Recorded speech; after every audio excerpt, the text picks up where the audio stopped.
Muy buenas noches para cada uno de ustedes, los que están presentes en este momento, donde tenemos una reflexión bíblica por semana, entre semana, los días jueves. Hoy precisamente es jueves 28 de mayo de 2026. Que el Señor los bendiga. Estamos en Bogotá y somos parte de una iglesia cristiana, una iglesia que promueve el reino de los cielos por medio del mensaje de la Biblia. Creemos que la Biblia es la palabra de Dios y es nuestra norma de fe y conducta. Asimismo, como tenemos la Biblia como base de inspiración y también de revelación, acudimos a ella en todo.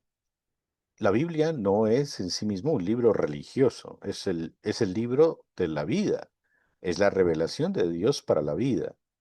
Todos, todos los seres humanos estamos mm, obligados, si se puede usar esa palabra en este siglo, obligados a conocer la Biblia, porque es la revelación de Dios que Él entrega al ser humano.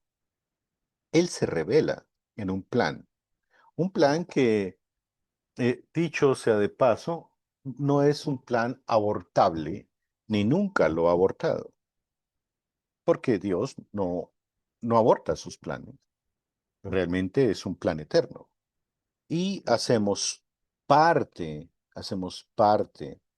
de ese plan. Es un privilegio que Dios tenga misericordia de nosotros, de que hacemos parte de ese plan. Y en ese plan estamos nosotros porque es el plan redentivo.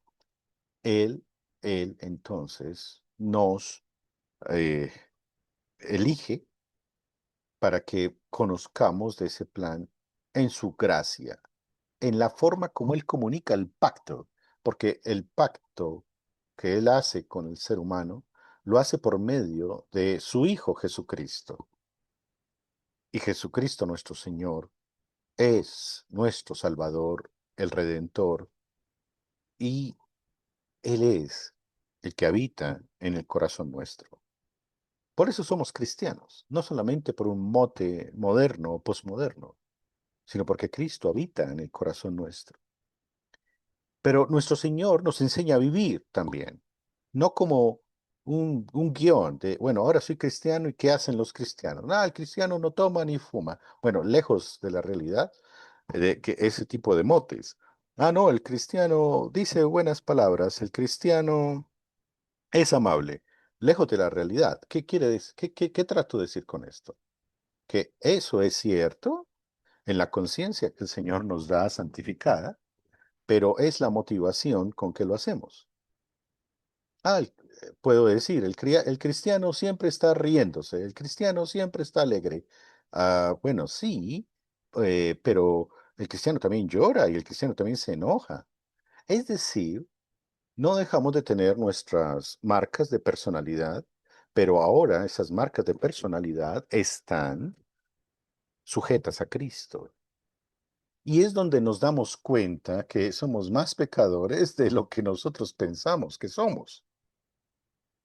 Si tú y yo nos miramos al espejo, que creo que lo hacemos todos los días, para peinarnos, para saber cómo salimos a nuestras labores, o sencillamente pues, para hacer un arreglo, ese reflejo es vago a diferencia de lo que el Espíritu Santo nos refleja.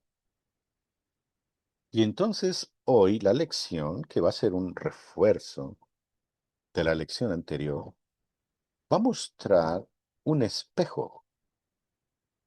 Ese espejo lo vamos a encontrar en el libro de Primero de Samuel. Y vamos a buscarlo por allá en el capítulo 2. Primero de Samuel 2.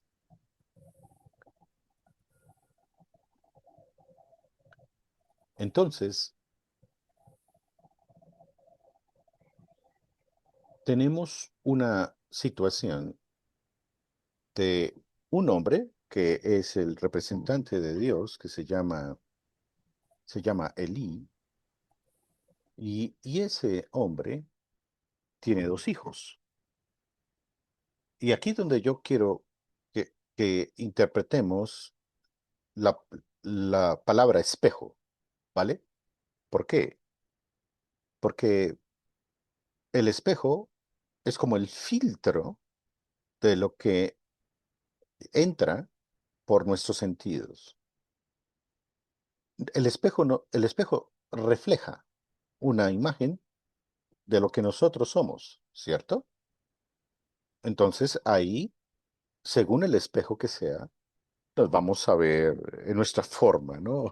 Ah, como lo ahorita con, con un gran amigo, Gustavito, que está aquí presente. Somos pequeños, otros son grandes, somos eh, gorditos, flaquitos, pero el espejo de Dios no se queda en la parte estética, no se queda en la parte superficial. El espejo de Dios revela y, voy a decir, refleja realmente lo que nosotros somos. Y todavía no les voy a dar el título de la lección de hoy, aunque va a salir en deducción. Sale en deducción. Entonces estamos ubicados en el capítulo 2 de Primero de Samuel. Y vamos a ir al 27. Y dice, y vino un varón de Dios a Elí y le dijo, así ha dicho Jehová. ¿Quién es Elí? El sumo sacerdote, el representante de Dios.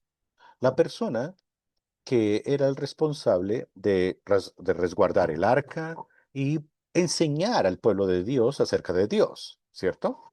Entonces, Elí, y dice, así ha dicho Jehová, es decir, el varón le habla a Elí. Palabra de Dios a Elí. ¿No me manifesté yo claramente a la casa de tu padre cuando estaban en Egipto, en casa de Faraón? Y yo le escogí por mi sacerdote entre todas las tribus de Israel, para que ofreciese sobre mi altar y quemase incienso y llevase efod delante de mí. Y di a la casa de tu padre todas las ofrendas de los hijos de Israel. ¿Por qué? Aquí viene la pregunta de cuestionamiento. ¿Por qué habéis hollado mis sacrificios y mis ofrendas que yo mandé ofrecer en el tabernáculo y has honrado a tus hijos más que a mí, encordándoos de lo principal de todas las ofrendas de mi pueblo Israel? Aquí está el espejo. Ahí está el espejo. El espejo se llama, en este caso, versículo 27, varón de Dios. En la vida real, digamos, el usual, hay espejos isabelinos, espejos napoleónicos, que son impresionantes, espejos convexos, espejos cóncavos, pero aquí se llama varón de Dios, es decir, un enviado de Dios. Y le muestra a Elí que ha sido irresponsable porque ha permitido que sus hijos eh,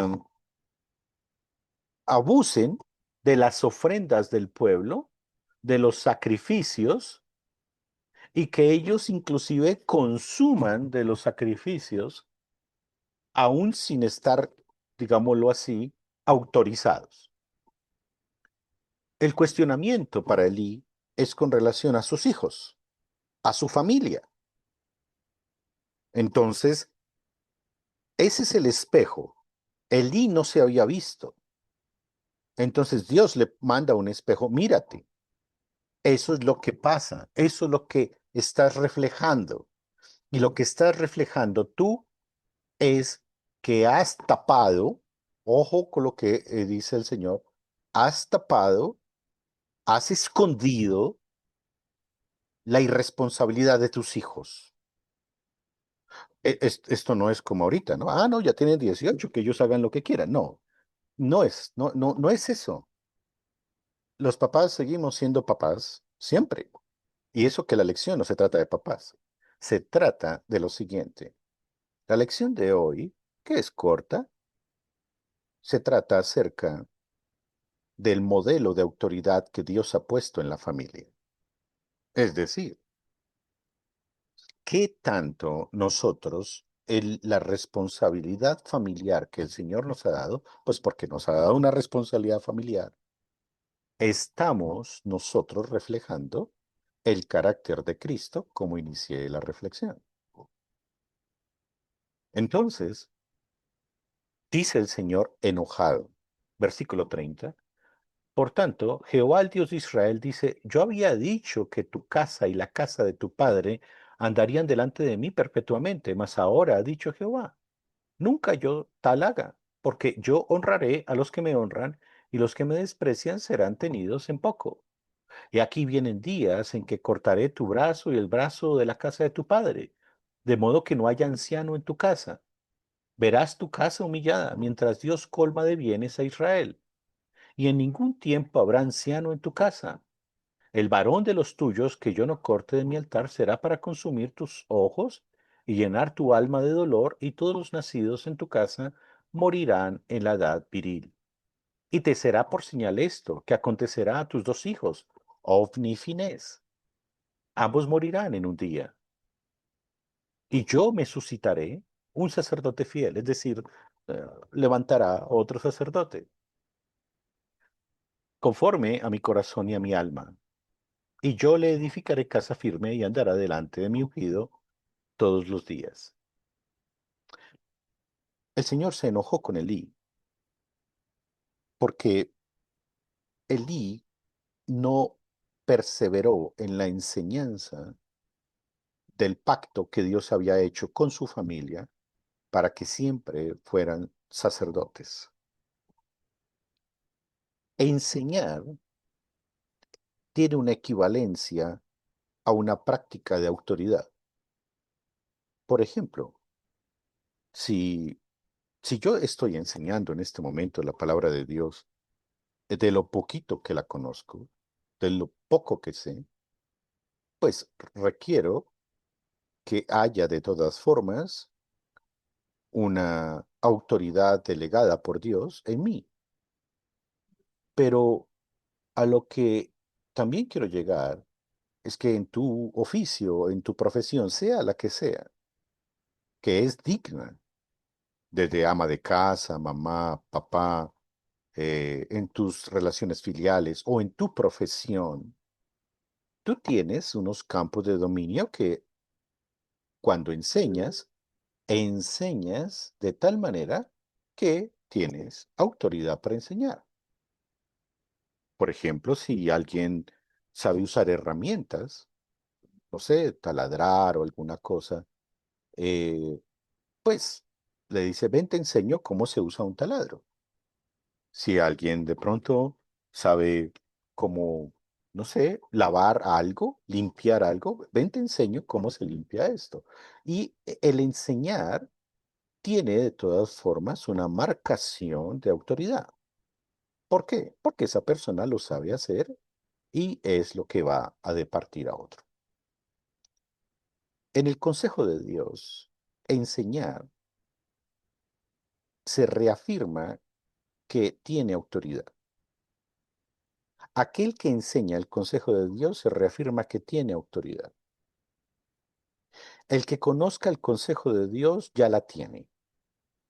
Es más, en la reflexión pasada de la semana pasada vimos a una mujer que sobrepasaba en conocimiento, en inteligencia y sabiduría a su marido.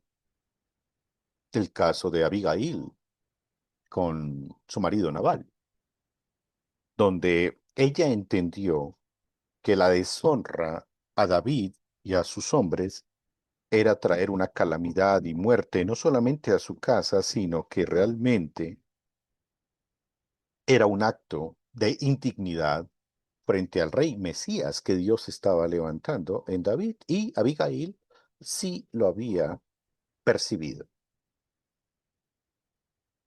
Es interesante que, por lo menos, voy a darles este detalle, que algunos dirán, sí, yo recuerdo que así se hacía. Hace algunos años, tal vez algunos, a mí me enseñaron que si yo estaba en un salón no de clases, sino un salón, una sala, o estaba reunido con algunas personas, si entraba una dama, uno se paraba y saludaba a la dama, sea en la familiaridad que sea, con ósculo o con la mano o con el abrazo, o sencillamente uno lo saludaba de pie. O cuando ibas en el transporte público y el bus paraba y tú te bajabas primero, a mí me enseñaron que tocaba darle la mano a una dama para ayudarla a bajar. Esas cosas no se practican hoy en día y pueden tener varias razones, digámoslo así, contemporáneas. Pero a lo que quiero llegar, tal vez con esos ejemplos, es que se cortan cordones umbilicales de generación a la siguiente generación que hacen mucho daño y que definitivamente rompen la armonía de buenas tradiciones, o en el caso de nosotros, rompen lo que es la enseñanza pactual. Si los padres o la generación, porque es que a veces decimos, ah, bueno, no soy papá, no soy mamá, pues allá ellos con sus hijos. Eso es cierto y a la vez no, porque como pueblo, y esto es muy, muy representativo en la Biblia, nosotros tenemos la responsabilidad de llevar a los pequeñitos a entendimiento pactual, haciéndoles ver que hacen parte de nuestro mismo pueblo, de la misma iglesia. La crisis que desde hace ya 3 décadas prácticamente se evidencia en las generaciones del cristianismo, en cualquier expresión, sea la católica o la ortodoxa o nosotros los protestantes, es algo que es muy, muy preocupante. Hablemos de nosotros un poco. Si nosotros esquivamos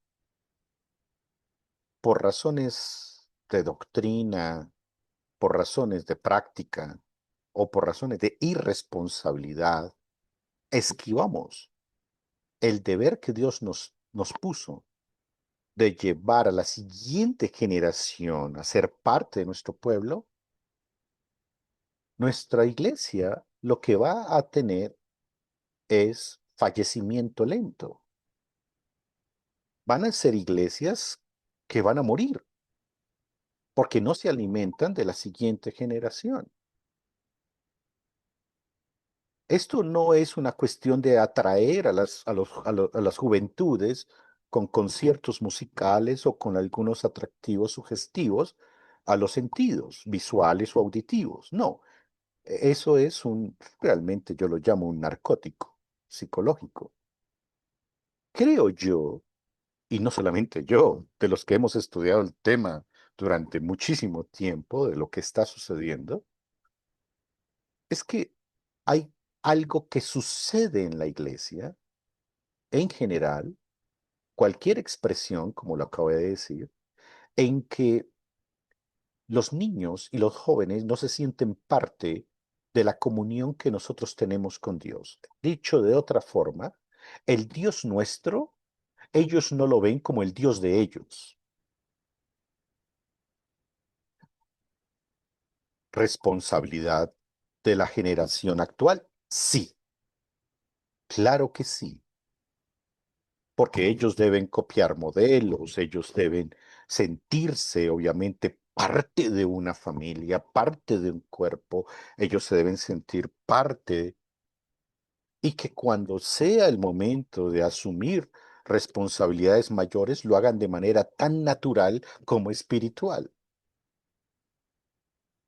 Pero tenemos mensajes que rompen con la continuidad, es decir, el cordón umbilical se rompe de tal manera que la generación actual y la que sigue crean distancias tan tremendas en los discursos de los clichés de generación, ¿no? De la X, la Y, la Z, la alfa y ese tipo de cosas, y se permea en la iglesia Y un muchacho puede decir, oye, si alguien le pregunta, oye, ¿y por qué no crees en Cristo?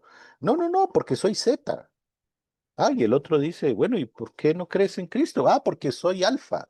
Y el otro dirá, bueno, porque soy guayabo o porque soy X. Algunas otras razones que nacen de teorías que la sociedad adopta, puede tener algo de legitimidad en su revisión, claro, pero se mete en la iglesia.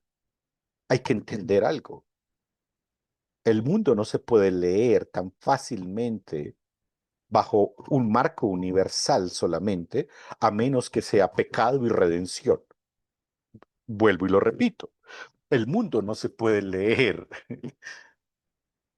tan fácilmente, universalmente, a menos que sea pecado, es decir, toda la humanidad es pecadora, y redención, es decir, toda la humanidad necesita la redención.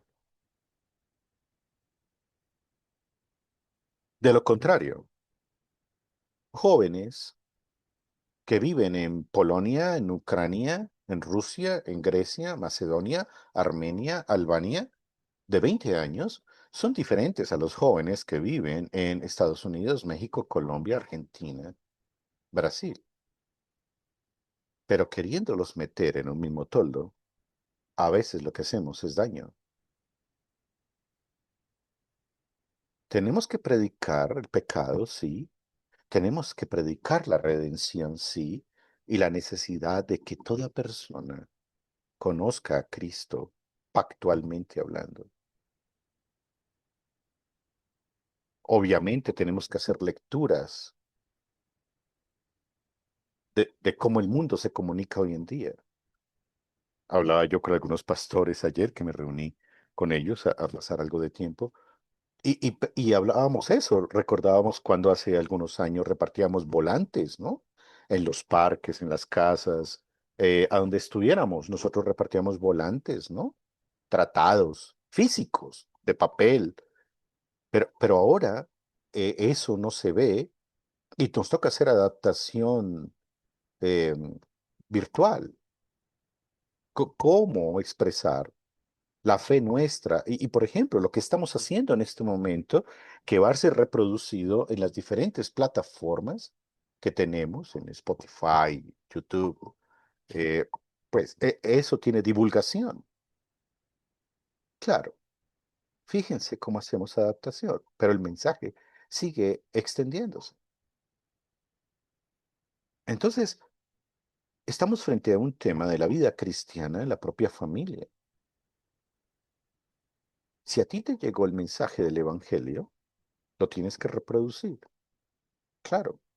Si tú eres obviamente responsable de la familia, pues tienes que reproducir tu mensaje en la familia. Imagínate si eres un esposo, tienes que reproducir ese mensaje de Cristo y de la Biblia a tu esposa. Bueno, si tú eres la esposa, tienes que reproducir ese mensaje de Cristo y de las Escrituras a tu marido. Y si tienen hijos, es con mucho más esfuerzo que el Dios de los padres sea el Dios de los hijos.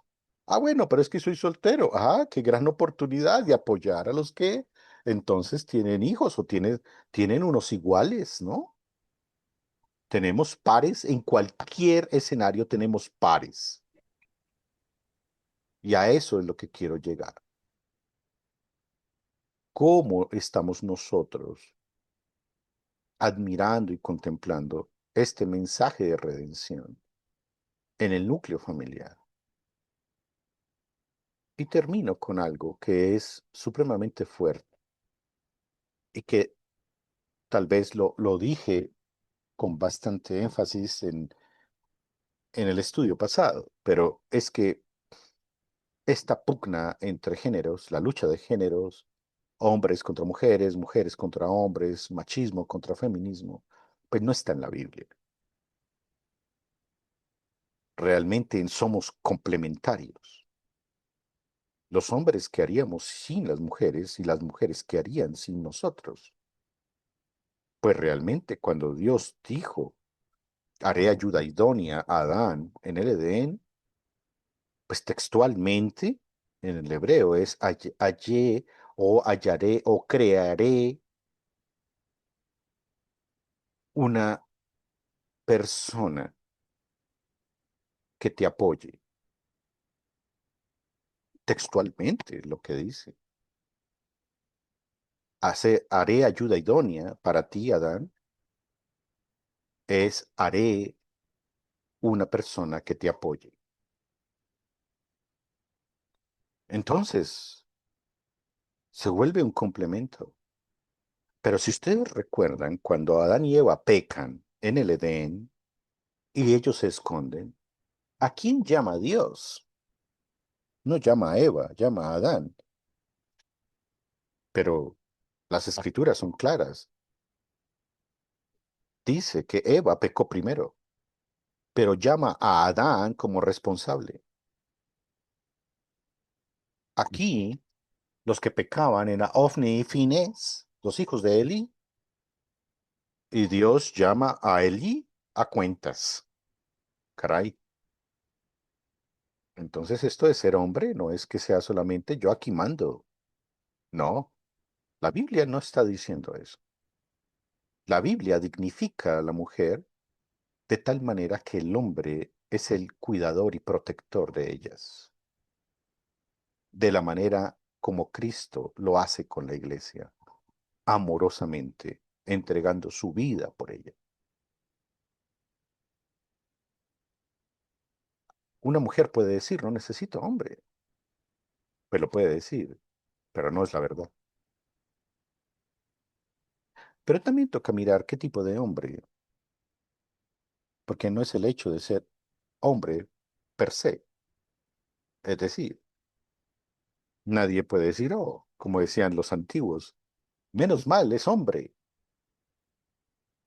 como si ser mujer fuera una maldición. No, cuando la Biblia nos dice a los hombres, amen a la mujer como ustedes mismos, o como Cristo amó a su iglesia, y les dice a las mujeres, sométanse a su marido, es muy lejos de lo que hoy en día se entiende secularmente hablando de lo que es amor y lo que es sometimiento. Estamos frente a dos verbos que se han tergiversado a través de la historia y a través también de modelos de sociedad caídos. ¿Por qué? Porque el ser humano ha malinterpretado lo que es el amor en unas conceptualizaciones que ni siquiera son las bíblicas. Y porque el ser humano también ha conceptualizado el sometimiento como si fuera un concepto peyorativo o de esclavitud, que se ven casos de egoísmo y que se ven casos de esclavitud. Eso es innegable. Obvio que sí. Pero no podemos usar los antimodelos para tomar modelo, porque los antimodelo son excepciones lamentables que no tienen su asidero en el consejo de Dios. Pero si vamos a encontrar la lucha a nuestro egoísmo, por ejemplo, pues busquémoslo en la Biblia. Y si vamos a encontrar la lucha, por ejemplo, a- al machismo muy marcado en nuestra sociedad, pues busquémoslo en la Biblia. ¿Qué es lo que Dios está diciendo realmente? He escuchado frases, obviamente, de sectores, diría yo, con una capacidad académica muy pequeña, diría yo, muy baja, en sectores evangélicos, sobre todo, donde dicen que Pablo era un machista, el apóstol. Ah, lejos de ser así.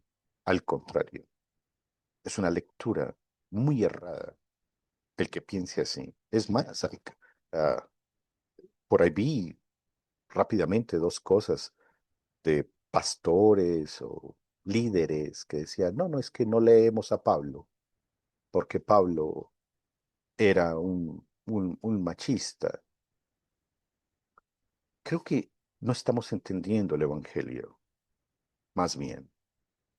Y Pablo nunca escribió contra la mujer. Lo que Pablo hizo de una manera inspirada por el Espíritu Santo fue dignificarla, darle valor, ponerla en el lugar que como coheredera del reino. Igual lo hizo principalmente nuestro Señor. Solamente recordemos quién fue la primera persona que vio y palpó a nuestro Señor Jesucristo resucitado. Fue una mujer. Pero no podemos nosotros estar en luchas de género. Porque vea, por ejemplo, aunque esto no menciona a la esposa, pero miren en lo que para el no mirarse a un espejo, al espejo del Evangelio. Elí creo que no quería verse al espejo o tenía un espejo conveniente. Y cuando llega este espejo enviado por Dios, es tremendamente real y triste a la vez, porque le muestra lo pecador que es y lo necesitado de la gracia de Dios que es, como nosotros. Y así son las relaciones interpersonales, de cualquier estilo, de cualquier tipo, entre familia, entre amistades, entre noviazgos, entre matrimonios. Nos estamos viendo por los ojos de la gracia, en el espejo de la misericordia, donde me veo pecador y digo, Señor, este pecador que está aquí frente a este espejo, vive por ti un día más. Si nosotros no tenemos esa lectura, las pizcas de vanagloria están en nuestro corazón y se convertirán en semillas que den fruto en la arrogancia y en el abuso, sea el que sea. Entonces la vida cristiana no es un guión que se sigue solamente, es lo que surge del corazón nuestro regenerado. Entonces hay varias cosas aquí y para terminar es esa. ¿Qué tanto nos estamos viendo al espejo, en el espejo de Cristo? Porque si no lo hacemos de manera responsable y completa, porque a veces nos vemos en el espejo solo en el perfil que nos conviene, ¿cierto? Este perfil sí me conviene. No, de manera completa estaríamos engañándonos a nosotros mismos, porque a Dios nadie lo engaña, ¿no? Y es todos los días. Pero las relaciones nuestras deben mostrar siempre la alegría de pertenecer a un reino, al reino de Cristo. Gracias al Señor porque nos da esta palabra de ánimo, ¿no? Y la gran oportunidad de decir, Señor, quiero verme en el espejo tuyo. Bueno, lo hacemos jueves y domingo. Y domingo con escuelas y sermones y enseñanzas. Y ustedes cuando tienen sus devocionales privados o cuando escuchan un podcast de alguna temática bíblica, esos son espejos. Pero qué bonito cuando tú entras en el espejo de la intimidad con Dios en tu devoción personal. Ahí es donde Dios te habla más directamente a tu corazón. Que el Señor los bendiga. Hasta aquí la reflexión de esta noche.